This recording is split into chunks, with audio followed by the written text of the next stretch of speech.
बड़ी खबर TV screen पर, हत्याकांड के एक और आरोपी की गिरफ्तारी। बबला का वास्तविक नाम फरहद मोहम्मद है। बबला की गिरफ्तारी, 7वें आरोपी के रूप में बबला की गिरफ्तारी हुई है।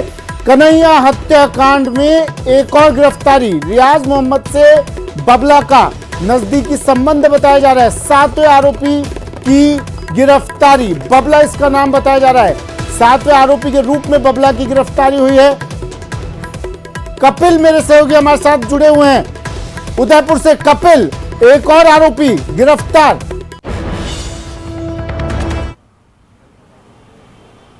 बिल्कुल सुमित, देखिए लगातार एनआईए की टीम इस पूरे मामले में एक्टिव मोड पर है और आप देखिए कि 7वें आरोपी को पकड़ लिया गया है। कन्हैयालाल हत्याकांड मामले में लगातार जो है एनआईए की टीम जो इस मामले से जुड़े हुए आरोपी हैं उनकी गिरफ्तारी कर रही थी और इसमें जो संदिग्ध लोग उनके पास में थे उनसे पूछताछ कर रही थी। बबला नाम का एक व्यक्ति जिसका वास्तविक नाम फरहद मोहम्मद शेख है, उसे भी एनआईए की टीम ने डिटेन किया हुआ था। सबसे पहले एटीएस ने उसे डिटेन किया और एनआईए के सुपुर्द किया था। उसके बाद में एनआईए की टीम ने फरहद मोहम्मद शेख से पूछताछ की। पूछताछ करने के बाद में इस पूरे मामले में उसकी संलिप्तता सामने आई और संलिप्तता सामने आने के बाद में उसे गिरफ्तार कर लिया गया है। जो एनआईए द्वारा जो प्रेस रिलीज जारी किया गया उसमें बताया गया कि बबला रियाज अतारी के नजदीकी संबंध रखता था। उससे काफी सारे कॉन्टेक्ट उसके सामने आए हैं। संभवतः जो आपस में बातचीत की गई है, जो कॉल डिटेल्स हैं, व्हाट्सएप कॉलिंग से, व्हाट्सएप मैसेजेस हैं, वो कई सारे एनआईए की टीम ने जो है वो देखे हैं और उसी के बाद में बबला को पूछताछ के लिए बुलाया गया था। पूछताछ करते हुए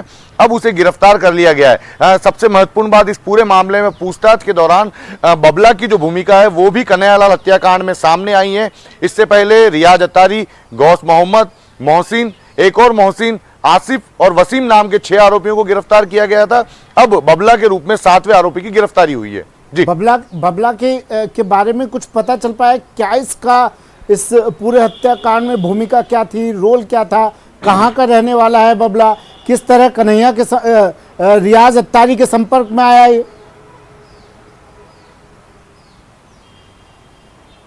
देखिए ये जानकारियां अभी एनआईए द्वारा साझा नहीं की गई है, लेकिन हमारी जानकारी के अनुसार बबला उदयपुर का ही रहने वाला है। रियाज अतारी से पिछले लंबे समय से उसका संबंध था। उसकी लगातार रियाज अतारी से बातचीत होती रही है और ये माना जा रहा है कि नुपुर शर्मा के समर्थन में जब पोस्ट कुछ लोगों द्वारा डाली गई उसके बाद में जो ये आक्रोश दिखाने की कोशिश कर रहे थे, धमकियां दे रहे थे, उसमें संभवतः बबला भी शामिल है और बबला ने इस हत्याकांड को अंजाम देने में रियाज अतारी की मदद की है। ये जानकारी अभी तक सामने आई है, लेकिन किस तरह की भूमिका इसकी रही है ये अभी तक स्पष्ट नहीं किया। ये हम जानकारी जुटाने की भी कोशिश कर रहे हैं, एनआईए के अधिकारियों से संपर्क करने की कोशिश कर रहे हैं कि इस बबला की हत्याकांड के दौरान किस तरह की भूमिका रही है। हालांकि ये चीज सामने आई है कि षड्यंत्र रचने में, इस योजना को बनाने में और हत्याकांड को अंजाम देने में रियाज अतारी और गौस मोहम्मद का सहयोग करने के लिए बबला की गिरफ्तारी हुई है। रियाज अत्तारी, गौस मोहम्मद के बारे में खबर आई थी कि ये नेपाल भी गए थे, ये पाकिस्तान भी गए थे, ये बांग्लादेश भी गए थे। क्या उस वक्त ये बबला भी इनके साथ था? कुछ जानकारी इस बारे में मिल पाई? देखिए ये जानकारी नहीं मिल पाई है, लेकिन रियाज अतारी और गौस मोहम्मद के बारे में जरूर जानकारी पुख्ता तौर पर मिली थी कि इनके पाकिस्तान और नेपाल में भी जाकर इन्होंने संपर्क किया। तो संभवतः उसी के बाद इन्होंने यहाँ आकर जो दावते इस्लामिक संगठन है उसका नेटवर्क यहाँ पर बढ़ाना शुरू किया था। ये अपने नेटवर्क को बढ़ाने की कोशिश कर रहे थे। ये माना जा रहा है कि बबला भी इनके द्वारा जो नेटवर्क बढ़ाया जा रहा था, जिन लोगों को जोड़ा जा रहा था, बबला भी उन्हीं में से एक है जिसे रियाज अतारी ने अपने ग्रुप में जोड़ा था और इस पूरे घटनाक्रम को अंजाम हमारे साथ फोन लाइन पर जुड़ गए हैं। शंकर, एक और गिरफ्तारी कन्हैयालाल हत्याकांड मामले में बबला 7वें आरोपी के तौर पर गिरफ्तारी हुई है। पहली बात, बबला की पहचान किस तौर पर हुई, किस तरह की भूमिका थी इसकी? दूसरा, कितने और लोग अब एनआईए के रडार पर? शंकर, केंद्रीय जांच एजेंसी एनआईए ने फरहाद मोहम्मद शेख उर्फ बाबला को गिरफ्तार किया है। ये मात्र 31 साल का यानी काफी युवा है और ये राजस्थान के उदयपुर स्थित दीवान शाह कॉलोनी का रहने वाला है। और ये जो है जिस तरह से कन्हैयालाल हत्याकांड मामले में जिस तरह से 2 प्रमुख आरोपियों की गिरफ्तारी हुई थी, रियाज मोहम्मद और गौस मोहम्मद, उसमें से रियाज का ये काफी करीबी ये सहयोगी माना जा रहा है। इस आरोपी के द्वारा उस हत्याकांड में ये भी प्रमुख तौर पर शामिल था और जिस तरह से केंद्रीय जांच एजेंसी एनआईए के द्वारा गिरफ्तारी की गई है, इस मामले में ये पहली गिरफ्तारी है एनआईए के द्वारा। अब तक कुल 7 आरोपियों की गिरफ्तारी हुई है, जिसमें कि जो 7 आरोपियों में ये एनआईए की पहली गिरफ्तारी है। और एनआईए की टीम इतने दिनों में तफ्तीश के दौरान काफी महत्वपूर्ण इस तफ्तीश में काफी बारीकियों का अध्ययन करते हुए, काफी विस्तार से अध्ययन करते हुए इस आरोपी को गिरफ्तार किया है। और जिस तरह से बकायदा इसका गिरफ्तारी करने के बाद आगे की भी पूछताछ की जा रही है, और पूछताछ के दौरान और भी कई महत्वपूर्ण जानकारियां सामने आ रही हैं, जिसमें कि ये पता चलता है कि उस हत्याकांड में, कन्हैयालाल हत्याकांड मामले में कई अन्य आरोपियों की भूमिका है। तो एक तरह से कह सकते हैं कि 7 आरोपियों को जरूर गिरफ्तार किया गया है, लेकिन कुछ और भी जो हत्यारे हैं जो उस हत्याकांड में शामिल रहे हैं, उससे जुड़े हुए तमाम इनपुट को खंगाला जा रहा है, और जल्द ही उस मामले में आगे कार्रवाई की जा सकती है एनआईए के द्वारा।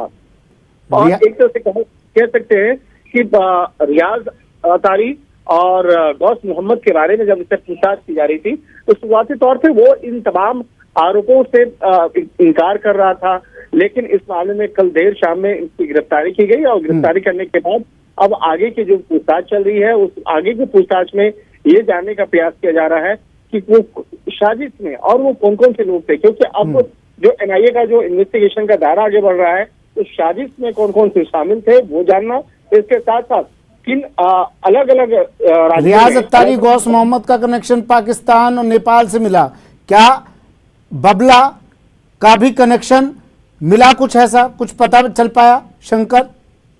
देखिए, अभी तक बाबला का जो कनेक्शन है वो पाकिस्तान के तौर पर भी नहीं बताया गया है कुछ भी। औपचारिक तौर पर जितनी जानकारियां एनआईए के द्वारा हमें दी गई है, उसमें ये बताया गया है कि जिस तरह से रियाज के बारे में जानकारी दी गई और बताया गया कि ये सीधे तौर पर रियाज के साथ संपर्क में जुड़ा हुआ था, और कन्हैयालाल की हत्या से पहले ये लोग आपस में जुड़े हुए थे, और उस हत्याकांड को अंजाम देने के लिए भी कन्हैयालाल के घर के आसपास जो रेकी की गई थी, जिस तरह से हत्याकांड को अंजाम दिया गया था, उन तमाम प्रक्रियाओं में मतलब जब इस वारदात को अंजाम दिया गया, फरहद मोहम्मद उस वक्त उदयपुर में ही था?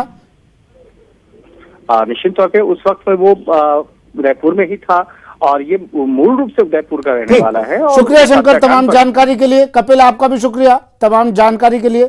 तो एक और गिरफ्तारी, कन्हैया हत्याकांड में बबला 7वें आरोपी के रूप में बबला की गिरफ्तारी हुई है।